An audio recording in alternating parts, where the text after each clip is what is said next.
25 de 1992 hubo el autogolpe. Y yo fui opositor del autogolpe desde el primer día, porque yo estaba en Oiga, yo trabajaba en Oiga, yo era columnista de Oiga. Y me acuerdo que en Oiga vinieron una serie de grupos armados del ejército. No hicieron mucho, pero nos amenazaron. La lección que nos enseña no solamente el propio autogolpe, sino lo que hemos vivido después, es que con todas las imperfecciones que tiene la democracia y con todas las imperfecciones que tienen sus instituciones que forman parte de la democracia, no hay mejor gobierno, forma de gobernar que esta, puesto que si bien es cierto hay algún desprestigio con el Parlamento, hay digamos algunos aspectos relacionados a críticas al Parlamento, sin embargo en dictadura y cuando no hay posibilidad de fiscalizar, no hay posibilidad de nada, se generan muchos problemas de corrupción. Toda dictadura, toda imposición es absolutamente negativa, viola derechos de las personas, se violó derechos fundamentales con torturas, una serie de cosas más, desapariciones de la gente. En segundo lugar, viola derechos laborales, no nos olvidemos que miles de trabajadores fueron puestos en la calle, y viola la institucionalidad democrática de los poderes del Estado. Yo me acuerdo que por las ventanas del segundo piso del Palacio de Gobierno, perdón, del Poder Judicial, se votaban los expedientes que se tramitaban en el Palacio de Justicia en ese entonces. Y esto con el fin de manipular la justicia, eso es inaceptable, la justicia ya no era justicia. Yo creo que hay esa percepción, como tú dices, los gobiernos dictatoriales traen corrupción, pero a pesar de esto piensan que fue positivo, por una razón bien simple. La justicia en el Perú estaba destrozada, había mucha corrupción en los jueces. El Congreso estaba absolutamente desprestigiado.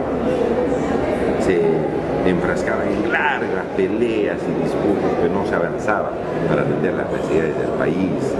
Consecuentemente, cuando Fujimori disuelve el Congreso, disuelve el Poder Judicial, el pueblo pensaba de que obviamente ahí había algo positivo.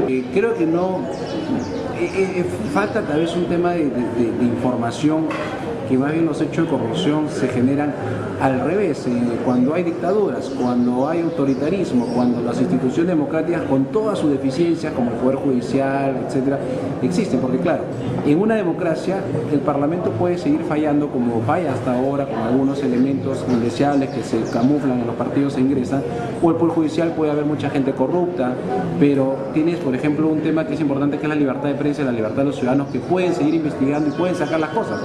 Porque inspiró a ese golpe ese momento de desorden, de desgobierno en los niveles de gobierno. Y a partir de ese momento se hizo muchos esfuerzos porque estas conductas no vuelvan. Sin embargo, todavía no hemos erradicado totalmente la corrupción, todavía no hemos erradicado totalmente al autoritarismo, a la falta de compromiso, a los valores que en ese momento no existían en esos extremos, y hoy día, como tenemos rezagos de todos estos malos comportamientos, de estas malas prácticas, es que la gente ve necesario que debe haber una mano dura, pero una cosa es tener la mano dura y otra cosa es tener la mano autoritaria. Esa es la diferencia que tenemos que hacer. Hay que ser drásticos con los valores, con los modelos, pero eso tampoco puede significar dictadura, es diferente. Había pues una sensación en el público derivada del terrorismo, derivada del proceso inflacionario que se había pasado en el gobierno anterior de Alan García, que llevaban a mucha gente a la desesperanza, a la inquietud, eso al desasosiego. Y entonces, en esos casos, mucha gente busca que haya un gobierno fuerte. Y efectivamente en ese momento pues, podría haber una corriente de opinión, pero eso fue disminuyendo, y al final el propósito del señor Fujimori de reelegirse fracasó.